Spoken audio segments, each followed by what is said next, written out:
किसी ने बड़े कमाल की बात कही है, सोचने से कहाँ मिलते हैं तमन्नाओं के शहर, चलना भी ज़रूरी है मंजिल पाने के लिए। हेलो दोस्तों, स्वागत है आपका आपके चैनल एसटी ऑलराउंड में। दोस्तों आज है 2 मार्च और 2 मार्च के सभी महत्वपूर्ण करंट अफेयर्स की हम डिटेल से चर्चा करेंगे। दोस्तों आपको बता दें, आप अगर किसी भी कॉम्पिटिटिव एग्ज़ाम की प्रिपरेशन कर रहे हैं, दोस्तों आज हम इसमें बहुत ही इंपॉर्टेंट और सेलेक्टेड क्वेश्चन लिए हैं जो कि आपके आने वाले सभी एग्ज़ामों के लिए बहुत ही ज़्यादा यूज़फुल होंगे। दोस्तों साथ ही साथ हम आपको यही बता दें कि हमने वीडियो में जीके बूस्टर भी ऐड किया है। दोस्तों जीके बूस्टर से क्या फ़ायदा होगा आपको? दोस्तों जीके बूस्टर से आपको फ़ायदा ये होगा कि करंट अफेयर्स तो आपको क्लियर भी हो रहा है, साथ ही साथ आपका जीके का नॉलेज भी क्लियर होता चलेगा। और इसमें बहुत ही इंपॉर्टेंट टॉपिक मैं लेके आता हूँ डेली। दोस्तों हर वीडियो में बहुत ही इंपॉर्टेंट टॉपिक लाता हूँ, जैसे आज हमने आपातकालीन संबंधित महत्वपूर्ण अनुच्छेद लिए हैं। दोस्तों ऐसे ही हम हर वीडियो में इंपॉर्टेंट टॉपिक लेते हैं जो यहाँ से परीक्षाओं में बनने की संभावना प्रश्नों की बहुत ही ज़्यादा होती है। साथ ही साथ दोस्तों कल के प्रश्नों का रिवीजन भी करेंगे। तो दोस्तों कल के प्रश्नों का रिवीजन भी होगा और इसी तरह हम करंट अफेयर्स को कवर करेंगे। तो दोस्तों चलिए स्टार्ट करते आज के अपने महत्वपूर्ण करंट अफेयर्स से। और पहला प्रश्न है दोस्तों कि प्रो कबड्डी लीग का 8वां सीजन का खिताब किसने जीता है? दोस्तों इसका आंसर हो जाएगा ऑप्शन नंबर बी, दिल्ली। दबंग दिल्ली ने जीता है दोस्तों। और उसने किसको हराया है? पटना पायरेट्स को हराया है। दोस्तों आपको बता दें, दिल्ली ने फर्स्ट टाइम है जब दिल्ली ने ये प्रो कबड्डी का लीग जीता है। दोस्तों पिछले वर्ष किसने जीता था? पिछले साल जब हुआ था प्रो कबड्डी लीग तो बंगाल वॉरियर्स ने जीता था। और पटना 3 बार की चैंपियन है दोस्तों, और इसने 1 पॉइंट के मात्र अंतर से जीता। आइए दोस्तों इसके इंपॉर्टेंट बिंदुओं की चर्चा करते हैं। दोस्तों दबंग दिल्ली ने प्रो कबड्डी लीग का 8वां सीजन खिताब जीत लिया है और फाइनल मुकाबले में दिल्ली ने पटना पायरेट्स को 37-36 से हराया है। ठीक है दोस्तों, दिल्ली ने पहली बार ये खिताब जीता है। पिछले सीजन दोस्तों टीम को फाइनल मुकाबले में बंगाल वॉरियर्स ने के खिलाफ हार मिली थी और वहीं पटना की टीम चौथी बार फाइनल मुकाबला खेल रही थी। टीम ने इससे पहले 3 बार खिताब जीता था, लेकिन इस बार सिर्फ 1 अंक से ट्रॉफी अपने नाम करने से चूक गई। दोस्तों वीवो प्री कबड्डी का 8वां सीजन 22 दिसंबर 2021 से शुरू हुआ था, जो कि 25 फरवरी 2022 को समाप्त हो गया।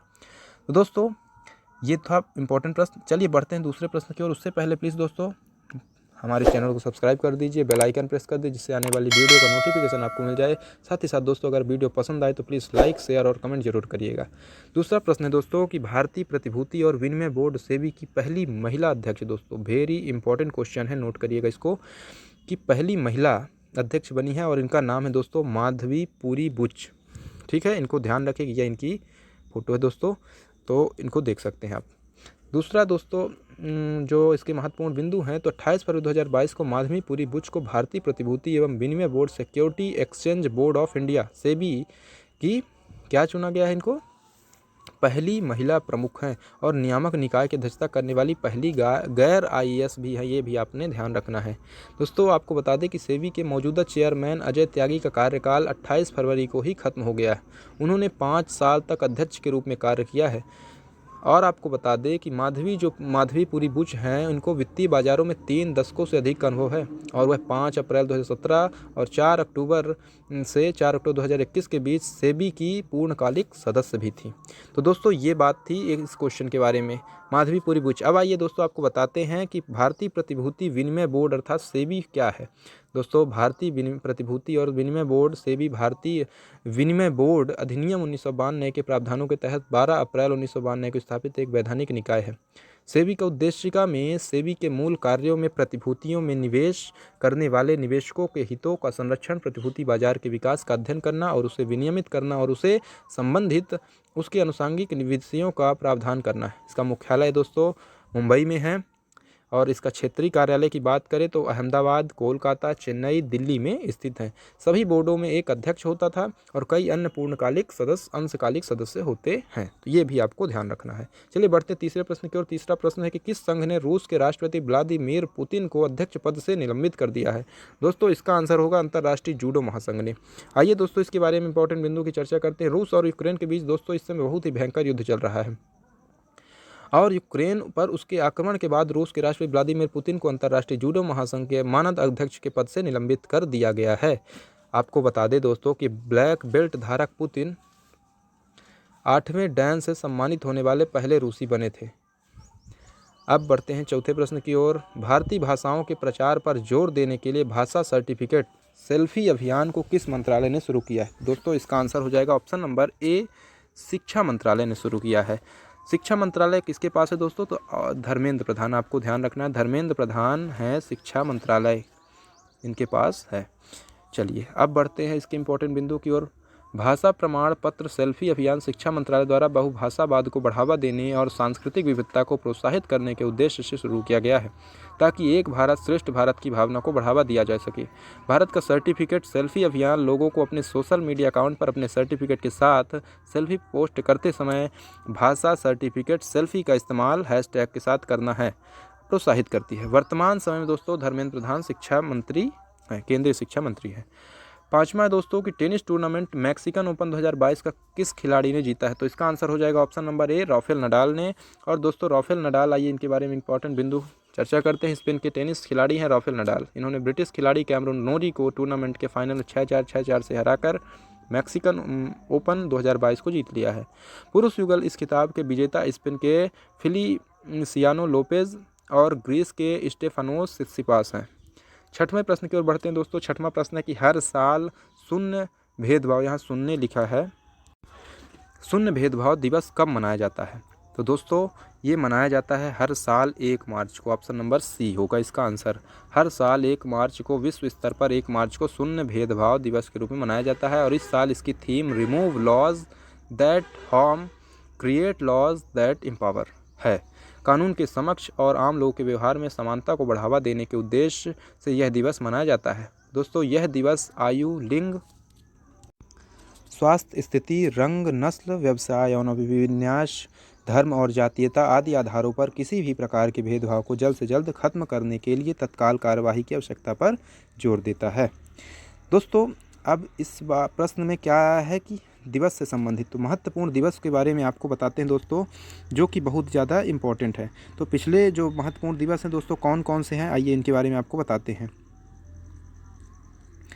जैसे है दोस्तों, सबसे पहला आपको बता दें कि सबसे पहला है कि विश्व चिंतन दिवस 2022 दोस्तों कब मनाया गया? दोस्तों ये मनाया गया है 22 फरवरी को। विश्व चिंतन दिवस, तो आपको ध्यान रखना है 22 फरवरी को मनाया गया है।